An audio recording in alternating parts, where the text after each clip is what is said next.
What is going on, everybody? Welcome to Coming Off the Bench live on a gloomy and cold Wednesday afternoon here in Ohio. We got a lot to get to in today's show. We are going to be talking about Paul Depodesta, the boogeyman of the Cleveland Browns for the last 10 years, has finally decided to give comments after taking a job with the Colorado Rockies. He's finally decided to give us his thoughts and a peek behind the curtain into the decision making behind probably the biggest question of the Cleveland Browns as a franchise, perhaps in their history and certainly of the last decade, which is who approved the trade for Deshaun Watson, who approved to give up those assets for Deshaun Watson. He gives us his thoughts and his opinions on in an interview. We'll be getting into that. Also, we will also be getting into what Jimmy Haslam said a couple months ago about what a successful season looks like for the Cleveland Browns and what he views as acceptable for the Cleveland Browns going forward into this season. And some of these numbers that I'm going to show you from the Browns from this year and last year are going to shock you because somehow, some way, the Browns may have gotten worse than last year. And we'll get into that here in just a second. But first, just want to say thank you guys so much for all of your support that you've been showing the channel recently. It has been absolutely outstanding. We've been hitting a lot more subscribers lately. We've been getting a lot of views and a lot of engagement from all of you guys, and this is exactly how I wanted everything to go. So I really appreciate you guys so much for all of your support. Also, TikTok, we've been absolutely blowing up on TikTok over there recently. I mean, my last TikTok over there has gotten 50,000 views, which is insane. So I just appreciate all of your guys' support. If you're new, if you're returning, if you're an OG from the old days, thank you guys so much for all of your support recently. But anyways, we are going to get into the first segment of today, which is Paul Depodesta has decided to come out of the shadows. For the last 10 years, while he's been employed with the Cleveland Browns, nobody could tell you what Paul Depodesta really did for the Browns. We knew that his role, his quote-unquote role, was chief strategy officer, but nobody knew what exactly that meant. What was he strategizing about? What was he actually doing? Now, we had bits and pieces here and there. Some reporters would be saying, he advocated, to instead of hiring Freddie Kitchens when John Dorsey was here, he'd be advocating for, a guy like Sean McDermott or maybe even a Kevin Stefanski. Or no, I'm sorry, let me rephrase that. He wanted Sean McDermott instead of Hugh Jackson, and he wanted Kevin Stefanski instead of Freddie Kitchens. That was the correct pairing. But we just got bits and pieces about what really Paul Depodesta was supposedly doing behind the scenes as the chief strategy officer. And, nobody really knew what Paul Depodesta was doing. And especially with the biggest trade in probably the Browns' history as a franchise, trading for Deshaun Watson, giving up the 3 first-round picks, fully guaranteeing the $230 million contract for a quarterback like Deshaun Watson. You came with a lot of baggage with all the different allegations and lawsuits against him. Everybody wanted to know, and still wants to know, who decided in the Browns front office to go after a guy like Deshaun Watson, who had a shady past, or at least not even a shady past, but a shady couple of years, who many people were very high or very low on in terms of, is he a bad person? Why would you give up this amount of assets for a person that may be suspended for a long period of time? All of these questions, so many people have been asking this for years. And finally, we've gotten some person who had intimate knowledge of the proceedings to give us a peek behind the curtain and tell us what actually happened. So, again, this comes from Pro Football Talk over on NBC, Mike Florio's stuff. Former Browns chief strategy officer Paul Depodesta was asked about his role in a disastrous Deshaun Watson trade, said Depodesta. We all own that. So again, it's the company line of, it was a organizational failure, which it was. It was an organizational failure. And again, we still do not know the specific person to first bring up a trade for Deshaun Watson. We still don't know that. Many people, including Jimmy Haslam, and of course I couldn't find the quote, but Jimmy Haslam basically said it was the football operations department of the Cleveland Browns. Whatever the hell that means is, like, I don't know what the hell, football operations department means when you're a football franchise. I don't know what that's supposed to mean, but from all indications, from everybody who's said anything, with reporters, it sounded like it came from Paul Depodesta and Andrew Berry. But we're going to get into the article here. Again, this is on Pro Football Talk on NBC Sports.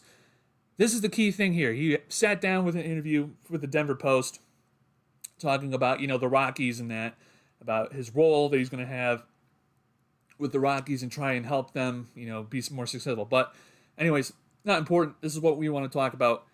Deshaun Watson, right?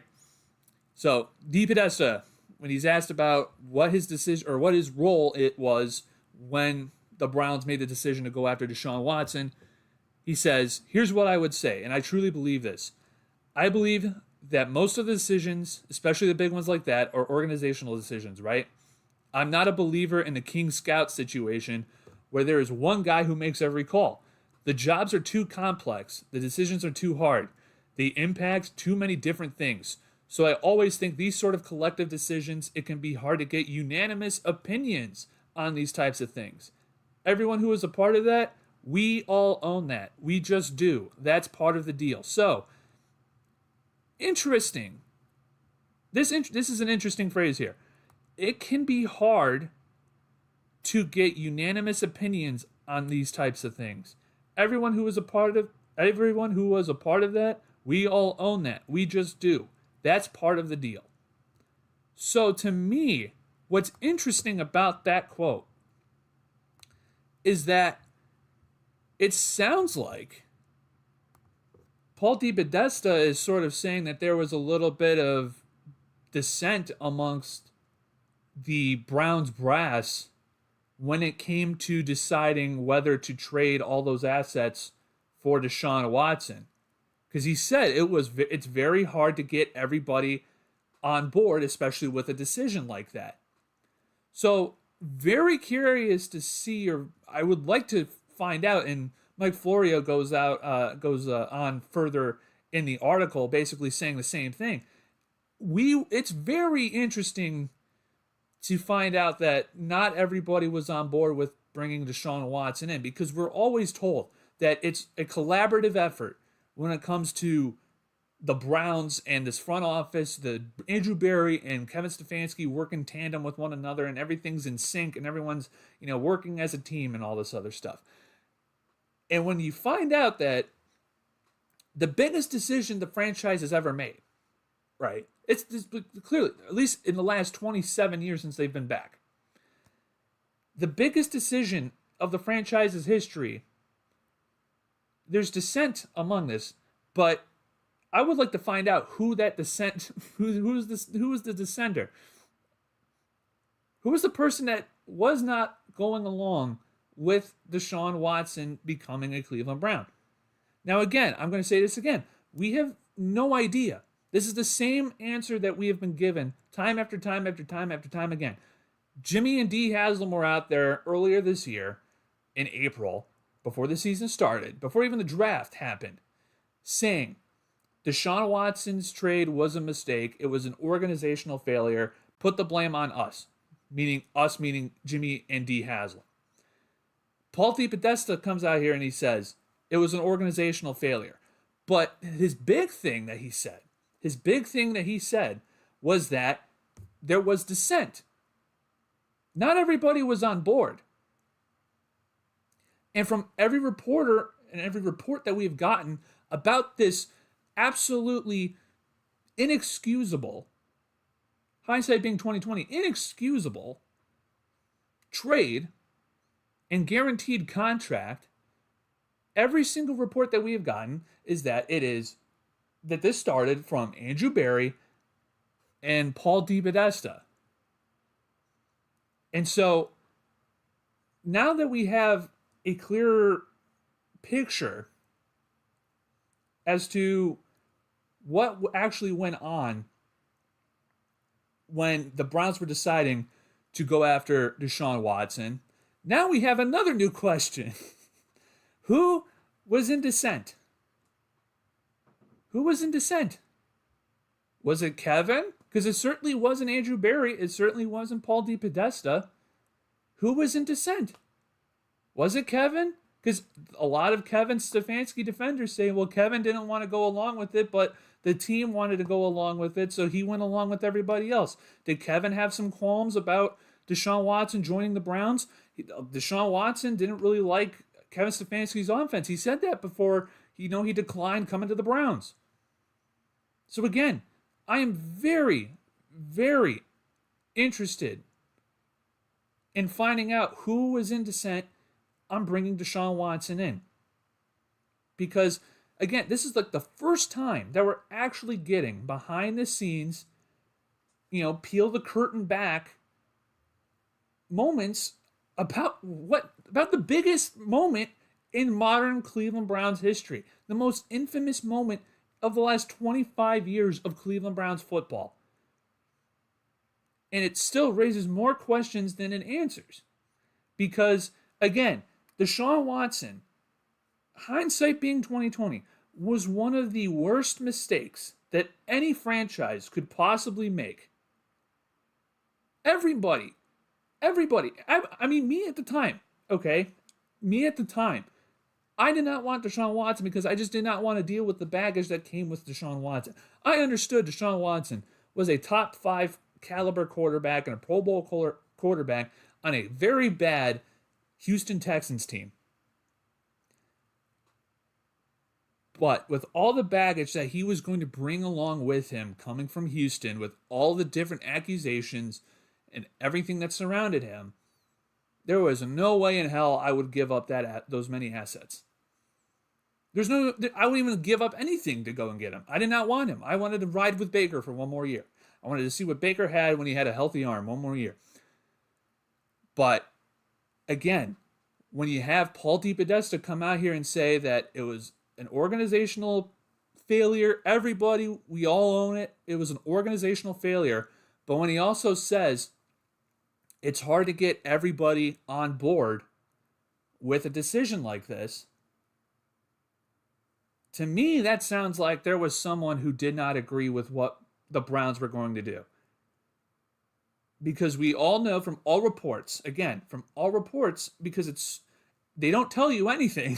The Browns don't tell you anything. Nobody in that building tells you anything. So when someone like Paul Depodesta says something, you gotta listen, because this never happens. This never happens.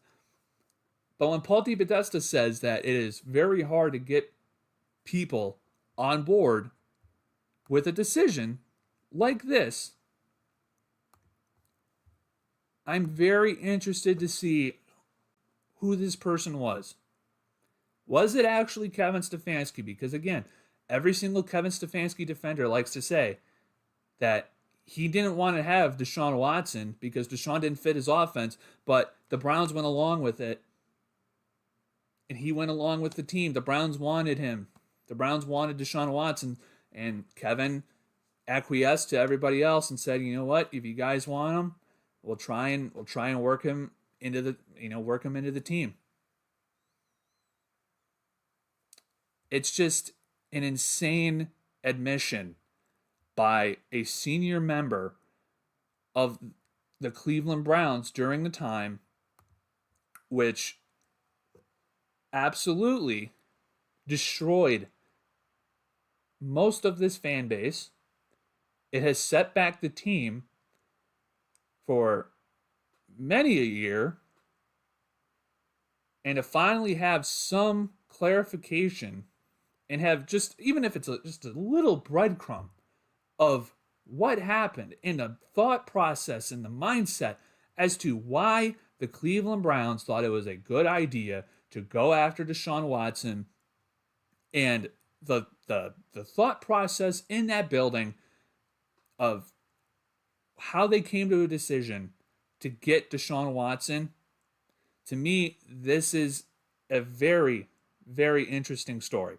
It is very interesting.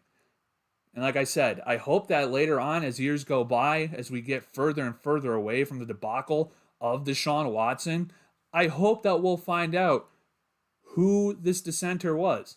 I really do. I really do. But I don't think that's going to happen. I really don't. I'd be shocked. I'd be shocked. But I just think that, again, for a franchise that has been so closed, behind closed doors, for a story like this to come out, and for Paul Depodesta to finally be on the record saying, the thought process behind the trade for Deshaun Watson, to me, I think this is one of the most fascinating stories to come out about the Cleveland Browns. I really do.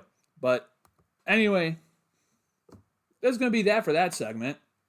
This is a shocking segment to me.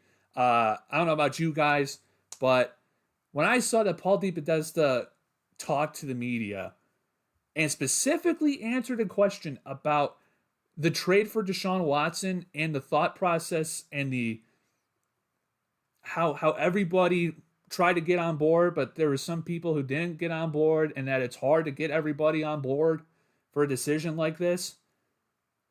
That to me, that is so interesting. I don't know about you guys. To me, this is like whoa, whoa, because we never get stuff like this. We never do. That's why I wanted to make it the first story of the day, because to me, we never get stuff like this. We never do. And now that Paul Depodesta finally, decides to say something about what the Browns were doing with Deshaun Watson, to me, I don't think there's not a bigger story right now than that. To me, at least. I don't know. I don't know about you guys. But anyways, thank you guys so much for coming out here today on your Monday afternoon, or whenever you're watching this. I hope you guys are enjoying the show. Make sure you guys hit the like button, subscribe if you're new. Follow me on X at Warren Bench. Follow me on TikTok at BenchWarmerSports_. We have been killing it recently with your guys' support. I really appreciate it.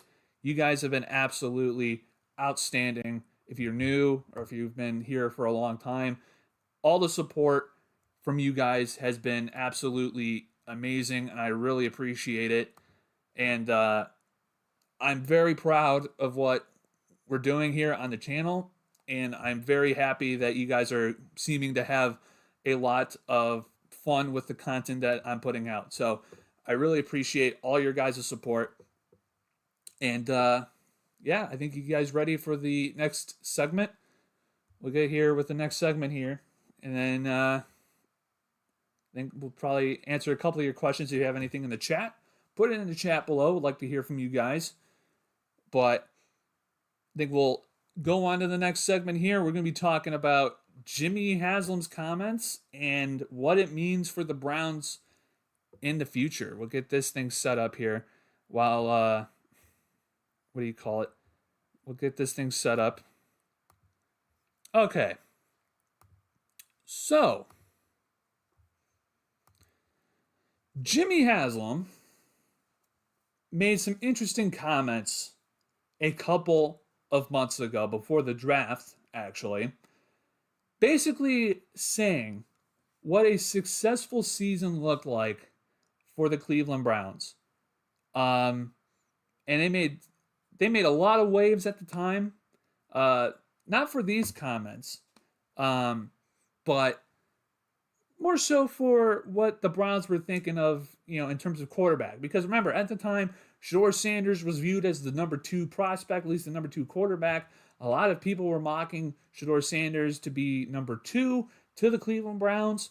And, a lot of people took that line from Jimmy Haslam and ran with that instead of, this one I'm about to show you about what he thought a successful season looked like. Whoops, I forgot to change my Chiron. So, Jimmy Haslam made a comment a couple months ago in April, and he talked to Jeff Shadell. Jeff Shadell asked what he thought was a successful season in his eyes, and we'll take a listen to this. 1 second here. This is what Jimmy Haslam had to say to Jeff Shadell, asking what is a successful season and how many wins that the Browns need to have in order to be considered a successful season. Jimmy, what, in terms of wins, what would be a successful season for you? Jeff, you really think we're going to answer that? Listen, we got to do better than 3, okay? To put a number on it, I don't think we will ever do that. Everybody, coaches, players, personnel, ownership, all knows that 3 and 14 won't cut it. We've got to do better. I think we'll know what better looks like. Okay. So again, you guys heard that. We're not going to go win 3. We're not going to win 3 games. We can't win 3 games anymore. Well, unfortunately, the Cleveland Browns may just be worse this year than they were last year. And some of the numbers that I'm going to show you guys are absolutely shocking. They're absolutely shocking, okay? So we'll go over stat muse here. So these stats right here are from the 2024 season for the Cleveland Browns. All of these stats, okay? And we're going to show you the 2025 stats here in a second and show you guys the biggest difference between this season and last season from the offensive side of the football, okay? So, 2024, Browns scored 258 total points. That ranked dead last in the league with 5,114 yards, bottom 5 in the league. They ran the most plays in the league with over 1,000 plays. They averaged 4.6 yards, rushing yards, bottom 3 in the league, rushing attempts, bottom 4 in the league. They were very bad in terms of rushing yards per average, 4.1 yards per rush. They were 20th in passing yards. They had the most passing attempts in the league last year in 2024, with the lowest passing average in terms of yards, 5.9 yards per pass. And then this was the big shocker here. We all knew that the line was bad last year. 66 sacks somehow was not the most in the league. I don't know who was the most. I forget the most, or who was the most sacked team in the league. But again, all of these numbers, bad, awful, horrible. Let's look at 2025.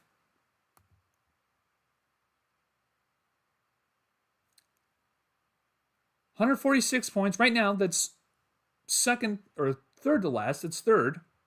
Okay. Third from the bottom. 146 points.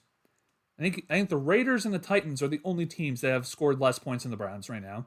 They are almost dead last in terms of total yards. So again, no significant change there. They've ran the 10th most plays in the league. 4.1 yards per play. That is down half a yard per play. So again, they are not getting they're getting less or half a yard less than last year. So again, they're not even getting as many yards as they were last year. That is how bad it has been. It's been worse. Rushing yards, 874. 28th in the league. They've ran the ball the 27th most in the league, only 222 times. They're averaging less than 4 yards a carry. So they're worse, slightly worse right now in terms of average yards per carry. Right now, 3.9 compared to 4.1 from last year. Passing yards, they were 22nd last year? They're 31st. Again, I'll preface this. It's only 9 games. We're just a little bit over halfway through the season. but almost in every statistical category, they are worse. 31st in terms of passing yards, 1,600. We'll round up to say 1,700. With the sixth most passing attempts. Sixth most. They have the 31st amount of passing yards with the sixth most amount of passing attempts. For only 5 yards per attempt. Ranked dead last in the league. And then for all the crap that we have given the Browns offensive line, deservedly so, including myself, deservedly so, right? The Browns have been absolutely horrible on the offense, especially offensive line as well. But look at this right now. 26 sacks, 22nd in the league. That's a nine rank jump. That's 40 less sacks this year.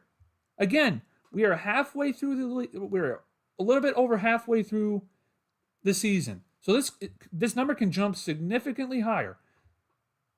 Right now, it's not on a good pace. It's on like a 52 sack pace right now, or a little bit higher than 50. It's not good.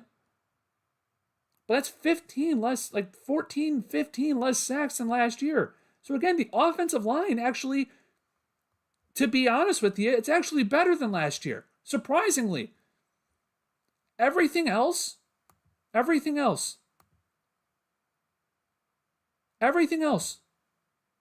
worse. It's worse. Passing yards, you were 20th. You're 32nd. You're dead last. 31st. Excuse me. You were 20th last year. And that's, again, it's going to be inflated because you had Jameis Winston throwing for 500 yards in a couple of games. But rushing averages, you're worse this year than last year. You're worse in passing yards.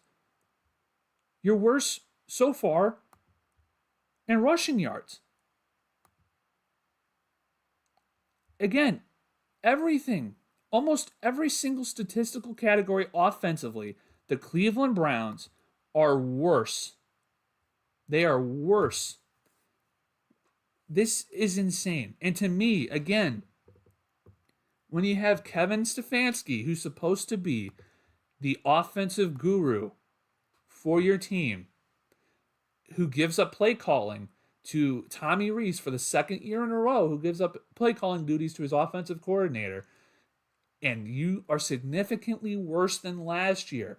You're significantly worse than last year. That's a problem, man. That's a problem. And when you have Jimmy Haslam come out here and say, we're not going to go 3-14. We're going to get better. I promise you that. We cannot have 3-14. 3-14 is not acceptable again. Well, guys, again, I'm going to show you again. These are from last year. This is from this year. You guys can pause on both segments, or for both seasons, I should say. You guys can pause and look at them yourself. Are these numbers here, are these acceptable to you? Are they acceptable to Jimmy Haslam? Because to me, everybody on Browns media, it seemed like, said Kevin and Andrew's jobs are safe. They are safe. Last week, or I should say last Sunday, against the New York Jets, losing to the New York Jets, who are clearly tanking without their star corner, without their star defensive tackle, with pretty much without their star wide receiver and Garrett Wilson, who was out for the majority of the game. For the Browns to lose that game, on top of look at all of these offensive stats, compare it to last year. They are worse in almost every single statistical category offensively. And again, I'll say it again just to be devil's advocate. It is still only halfway through the season. So it could be better. It could get better. Maybe Shador comes in. and makes everything better for the Cleveland Browns. Maybe that happens. I don't know. I certainly hope so. I hope that Shedeur or somebody, whoever can come in and make this offense a little bit more watchable. But when you have, again, the comments of Jimmy Haslam before the draft started saying 3-14 is not acceptable. When all the reporters say Kevin and Andrew's job security, they're safe. They're not trying to win this year. They're not trying to win this year. They're not acting as if, their job security is on the line. But when you have the loss to the Jets, who are clearly a tanking football team, and when you have an offense that is clearly worse than last year's offense, which was putrid, that's when you have an issue. And that is where it is up to Jimmy Haslam, because Jimmy Haslam's going to have a decision to make. Is he going to find what the Browns are doing right now on the offensive side of the football acceptable? Does he have faith in Kevin Stefanski to turn this offense around? Because to me, I view it as they wanted to make it as a partnership with Andrew Berry and Stefanski. They want us to see them as a package deal. Well, again, if your offense is somehow worse than last year, and you went 3-14 last year, and you are worse, how is that acceptable? How is that acceptable? So to me, that's the big question with Jimmy Haslam. Does he find this acceptable? Because he told you, I just played you the clip. 3-14 is not acceptable. We're not going to be as bad as we were last year, he said. That's what he said in his own words. So again, this is why I think it is a real possibility right now that actually Jimmy Haslam may fire Kevin Stefanski. He may fire him because somehow, some way, the Browns are worse. They are worse this year than they were last year, which is a shocking development. And that's why I think for all of the talk, for all of the theories and reports going around that Kevin and Andrew's job security is safe, when you take a listen to Jimmy Haslam's comments and you look at the stats, they're worse. They're worse than last year. And supposedly, according to Jimmy Haslam, we weren't supposed to be worse than last year. Being worse than last year was not acceptable. So again, it's up to Jimmy Haslam to make a decision on Kevin and on Andrew. But if he's going to follow his own logic, and say, this is not acceptable, being worse than last year is not acceptable, then the only thing to do is to clean house and fire Kevin, fire Andrew, start anew, and get someone better equipped to handle and to acquire offensive talent and to turn this ship around, because these last 2-3 years have not been it. They're not cutting it. And Kevin Stefanski, I think his time is done. I think he's on a sinking ship. I just think there's too much to overcome. So again, it's up to Jimmy. Is he going to follow his principles and he's going to, follow with what he said in April? Or are we just going to run this thing back another year and hope for the best for the sake of continuity? That's the big question going into, this offseason. It really is. But those are the two segments I wanted to share with you guys today. Thank you guys so much for coming out here. Has a who in the comment section. I can't believe Orlovsky thinks the Giants should go for Stefanski. I know. Well, again, Kevin Stefanski is, for some reason, he is lauded nationally. I don't know why.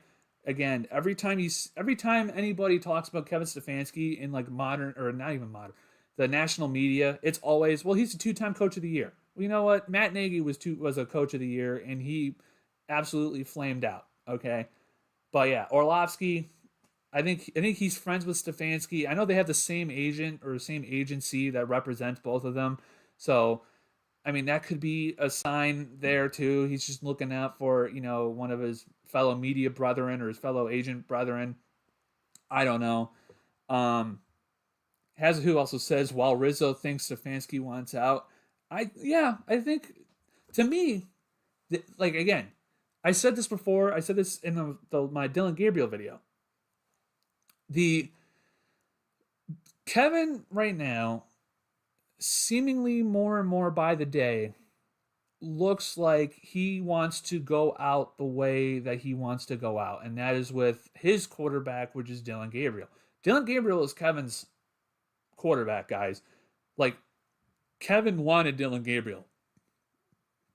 They had Jackson Dart in the building. They had Jackson Dart for a lot longer of a period than they did Dylan Gabriel. They coached. Guys, this is how crazy it is. Okay? The Browns assistants were coaches in the Senior Bowl down in Mobile, Alabama, and Jackson Dart was their quarterback that was playing under Browns assistant coaches. They had him, they were, coaching him. They hosted him for a top 30 visit in their facility. They went to his pro day, and they decided still, Kevin Stefanski decided still, that Dylan Gabriel was worth it more than Jackson Dart. And again, Jackson Dart has been up and down, but he's been a lot more consistently good than Dylan Gabriel.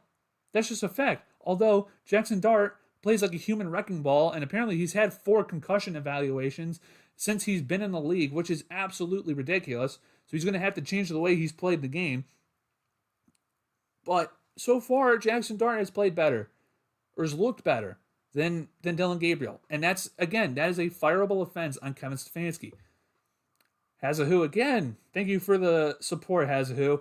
I predict 4-13. I think that's looking at it very with rose-tinted glasses. I think 3-14 is very likely. I really do think the only one that they can get probably is the Tennessee Titans. But then again, I thought they could beat the Jets, and they didn't beat the Jets, so I have no idea. Parmesan Sandhu, thanks for coming back, man. I appreciate it. I am done with this clown of a team. All my life they have sucked. I know, man. I'm the same until change is made. I know. I'm the same way, man. I say that all the time, and then they grip me back in when it comes to April. When it's draft time, I'm hooked back in, man. That's the problem. January to March to mid-March is like the time where you're like, you know what? I can't. I don't want to deal with the Browns. I don't want to hear anything about the Browns. It's like you're coming out of a toxic relationship and you're just like, you know what, man? I just want to take a break from everything. I don't want to deal with another relationship. Let me take a couple of months to, work on myself and to just like get myself better. After being so bogged down in such a bad relationship. And then like another couple of weeks go by and then you're just like right back with a girl that's the same way. It's the same way. You're right back to it, man. That's the issue. But again, it's when April comes around, when draft talk or when free agency starts, and I'm like, oh, the Browns are on this? The Browns are on this? Oh, okay. All right, yeah, no, they're hooking me back in. I guess it's a Godfather 3-part. Just when I thought I was up, they pulled me back in. Scott Seymour with the wrists up. Yep. Yes, sir. Parmesan again. I hope I'm saying your name right, man. I apologize if I'm not. I am still paying attention, but I don't watch on Sundays. I'll just check the score, and that's it. That's fair. Hopefully you can still check out the channel, too. We do live post-game shows every single Sunday, so if you want to hear a man raging about the Browns for 40 minutes or maybe an hour, this is the channel for you. But no, that's fair, man. I mean, I have a lot of friends who do the same thing. So you're not what do you call it? You're not the only one who's doing it. It's annoying when you already know the outcome beforehand. I know. I agree. I mean, it's the same thing like what we're going to experience on Sunday. Browns Ravens. You're going to have Dylan Gabriel playing against Lamar Jackson. And Lamar Jackson and the Ravens offense, or really the Ravens team, they have not been the best this year. I mean, the defense for the Ravens has been awful. They've been better the last couple of weeks. But I mean, they've won 4 straight, or they've won 3 straight. They're 4-5. They're going to be 5-5 after this game. They're 1 game out of. This is how crazy and how bad the AFC North is right now. This is how bad it is. Okay. The Ravens were 1-5. Lamar comes back. They win 3 games. Okay, they're 4-5 now. They're 1 game out of leading the AFC North. That's how bad the AFC North has been this year. And that's how bad the Browns have been this year, because the Browns, if they were just mediocre. If the Browns had Jacoby Brissett on this team, we would be in contention for the AFC North. That is how bad the offense has been. That is how bad the offense has been, okay?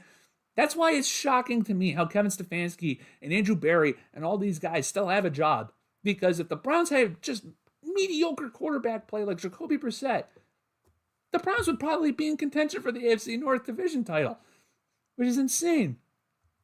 Scott Seymour again, I wish you luck at the channel, my man. I'll pop in and out when I stumble across it. Thanks, man. I really appreciate it. Thank you for coming out, Scott. I really appreciate it. Once again, guys, if you guys have not hit subscribe, if you guys have not hit the like button on the channel, please do so. We're trying to get to 1,000 subscribers. Helps us out in the algorithm if you guys hit the like button.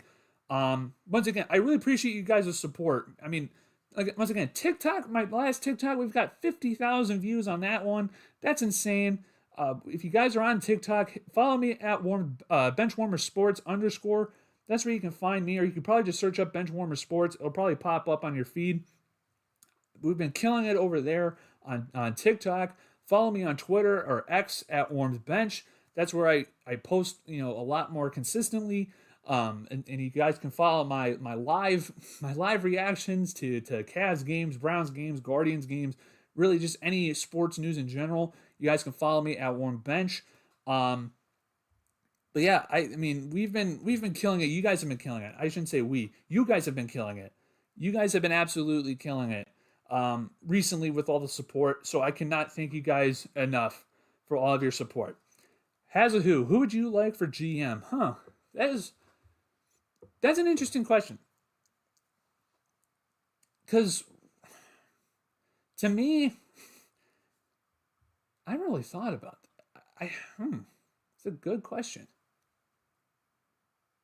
For all this time that I have actually been saying you should fire Andrew, I have not really taken a look at GM candidates. I'll be honest with you. I have not taken a look at GM candidates. If I had a guess, maybe if this is I'm trying to go with my Jimmy Haslam brain here, because he's going to be the guy that does this. Going into my Jimmy Haslam brain and my Jimmy Haslam thought process, my Tennessee brain, I would think the crazy thing that I think could happen is Andrew has a twin brother that works for the Philadelphia Eagles. Would it not be the most Jimmy Haslam and Browns thing to do to promote Andrew to Chief Strategy Officer and then bring in his twin brother from the Philadelphia Eagles and make his twin brother the GM of the Cleveland Browns? Would that not be the most Cleveland Browns Jimmy Haslam decision that you've ever heard? Would that not be the most Jimmy Haslam move you've ever heard? That is probably a possibility. You could probably try and get someone maybe from either like the Rams, the 49ers. I don't know. I really haven't taken a look at many different I haven't really taken a look at any GM candidates. I've really taken a look at coaches. That's been like the only one I think. And a big one too that I may talk about maybe in another video or maybe on a segment on Friday when we do Coming Off the Bench again on Friday at noon. Make sure you guys are staying tuned for that on Friday at noon. Matt LaFleur could be fired from Green Bay, which is absolutely absurd. I don't understand why they would fire him. I mean, I understand they're not having as good of a year as they expected. The offense has not been great for Green Bay. But if they fire Matt LaFleur, they are idiots. That would be like that would probably be the first dumb move by Green Bay in like 40 years. So if Matt LaFleur somehow gets fired, everyone's going to be on him. I would take Matt LaFleur in a heartbeat. I just think he's a good coach. I really do. And I think he would probably be very good as a coach for the Cleveland Browns. But that's just my opinion. Parmesan says, we had the right person and fired him. Yeah, I know. We did. And, it's because there was a struggle behind the scenes with Paul Depodesta and John Dorsey. They were struggling. John Dorsey did not view analytics in a good light at all. Paul Depodesta was trying to, be more inclusive in the decision-making process, or be more included in the decision-making process, I should say. And there was a big tug of war. And John Dorsey made the fatal decision to hire Freddie Kitchens, and Paul Depodesta wanted him to hire Kevin Stefanski. And when you saw the disaster that happened with Freddie Kitchens, that was the death knell for John Dorsey. But I agree. I think most of the talent here was because of John Dorsey. Parmesan, just because of a terrible hiring a terrible hire. Yeah. John Dorsey again? Yeah, no, apparently that someone asked him that apparently a week ago or 2 weeks ago, and supposedly the quote from John Dorsey was, "That ship has sailed." So John Dorsey's not coming back, unfortunately. As much as I would like, and maybe other people would like, John Dorsey's not coming back. So we're gonna have to, unfortunately, shelve the John Dorsey return to the Browns as GM talk. But then again, I don't know. Who knows? But as of right now, John Dorsey has said the ship has sailed with him working for the Browns. So, who again? I wouldn't want to spend 10 seconds in that guy's brain. I'd spend a few minutes in his wallet, though. Yeah, no, that would not be a bad thing. I mean, if I had that amount of money and that amount of confidence, I mean, I too would wish that I would think that I could fix the Cleveland Browns by my lonesome. I would think that too. The only problem is that the guy has no idea what he's doing or how to win, and the Milwaukee Bucks are finding that out right now.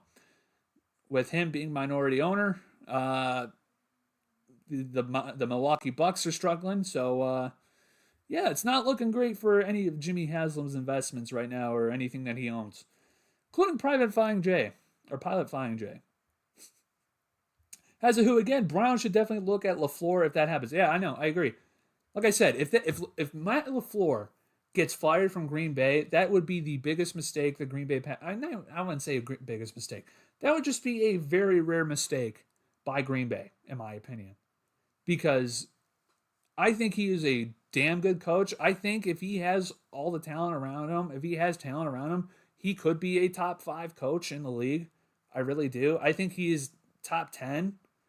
Even right now, I think he's top 10. But if the Packers, if there's smoke, because right now there's smoke about Matt LaFleur being fired from Green Bay. If he gets fired from Green Bay, I'm Jimmy Haslam. I'm calling him up. I'm like, hey, bro, you know what? You want to come in? You want to fix the Browns? My pitch for anybody, okay? This would be my pitch. If I owned the Browns, my pitch for anybody, whether it be player, whether it be coach, whether it be GM, would be, hey, bro, do you want to be considered as like a miracle worker? Do you want to be considered one of the greatest people of all time if you somehow bring a Super Bowl to Cleveland? Because you have all the opportunity in the world to be, if you go to one of these good teams or even a bad team, you win a Super Bowl. They won't, you won't get as many accolades. You won't be shown the love. But if you win a Super Bowl, not even if you win a Super Bowl, if you just go to the playoffs consistently, you're going to be treated like a freaking king. You're going to be treated like a king. Look at Bernie. Bernie, love him. Love the guy. He went to AFC Championship games. He didn't win a Super Bowl. He never even went to a Super Bowl. He went to a Super Bowl with the Cowboys. That's my point. He didn't go to a Super Bowl with the Browns. He went to multiple AFC Championship games and lost. And he is like the Messiah in Cleveland. He's treated as a Messiah. Could you just imagine if there was a Browns quarterback or just a Browns player or coach that won a Super Bowl? I mean, it would be Bernie Kosar level treatment for eternity. For eternity. That would be my pitch. That would be my pitch to anybody who wants to come here. And then Jimmy Haslam, I know Jimmy Haslam is not going to take a seat back, right? But that would be my pitch. Hazahu, bench for GM. I would love to be, but I am not qualified. And if I don't do a good job, then everyone's going to try and run me out of town, and I kind of like it here. So I like it here. I like where I live. So I appreciate your consideration for the spot, Hazahu, but I'm nervous about that. All right. Okay, guys. We're at 51 minutes. I think we're probably going to call it here, guys. I really appreciate all of you guys' support. Thank you guys so much for coming out here on your Monday afternoon, or not your Monday, your Wednesday afternoon, or whenever you guys are watching this. I really appreciate all your guys' support. Like I said, subscribe to the channel, hit the like button, follow me on X at Warren Bench. If you're on TikTok, follow me on TikTok at benchwarmersports_. We're doing a lot of different content here on the channel and across the internet. I really appreciate your guys' support. Once again, subscribe, hit the bell notification so you guys are notified, because Friday we got another episode in addition of Coming Off the Bench Friday at noon. We'll be talking about a lot of different things regarding the Cleveland Browns. Make sure you guys are staying tuned for that. Hit the like button, subscribe, follow me on X, follow me on TikTok. Do all those things.